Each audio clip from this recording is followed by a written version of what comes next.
Loot boxes. Love them or hate them, but they are almost in just about every game on the market nowadays. When loot boxes originally began, they were strictly used in free-to-play games, mainly mobile, as a way for developers to make money off their products. However, it wasn't too long before this mobile practice made its way over into the AAA space. It seems like the one lesson learned from the mobile market was how to better monetize your game, and the changing of a simple game that you would pick up and play to completion into more of a platform that will have you spending years of your time and hard-earned money inside it. Loot boxes have replaced what used to be considered a microtransaction. The art of simply spending $1 or two to play with a specific skin or get a certain armor set has been replaced into a game of chance onto itself. With loot boxes, there are no guarantees to what you are getting, there's just a chance. To many, this sounds less like a video game and more like gambling.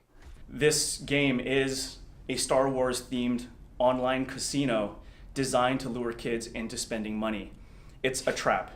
The idea of loot boxes being a form of gambling is nothing new.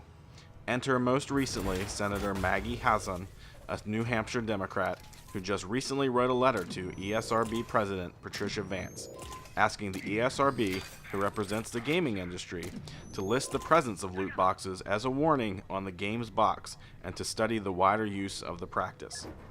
Along with this letter to the ESRB, Senator Hassan also pressed 4 nominees to the Federal Trade Commission during a hearing the same week. This is a question for the panel, and again, we have limited time, so I'll start with Mr. Simons and work down. But in the past, the FTC has looked at video games, issuing a report on the marketing of violent video games to children in 2009 and in 2013.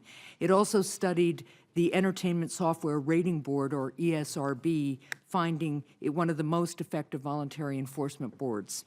That's why I'm confident that the ESRB will take this issue seriously. So today I am sending a letter to the ESRB outlining my concerns with microtransactions, which may take the form of loot boxes, that's what they're called, and allow in-game purchases for surprise winnings. And in many cases, these are being marketed to and used by children who are obviously particularly susceptible to being addicted to them.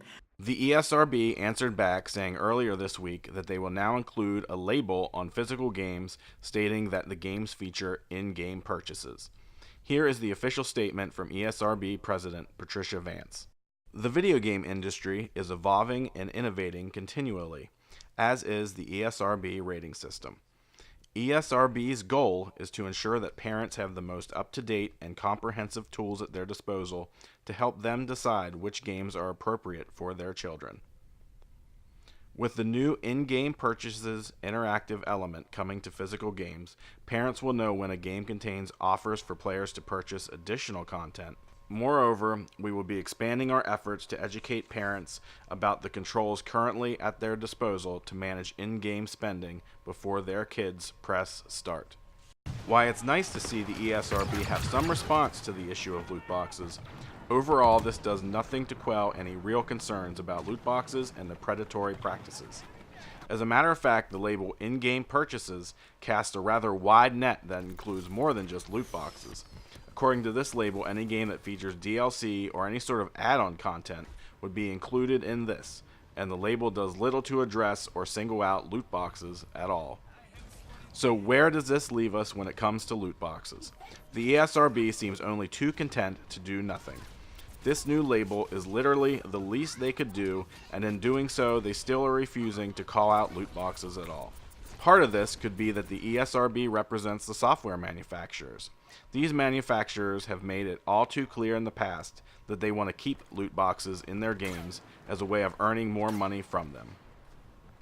This action by the ESRB does not mark the end of the loot box controversy, but instead is just the beginning in a battle that will be sure to heat up as more games adopt this model.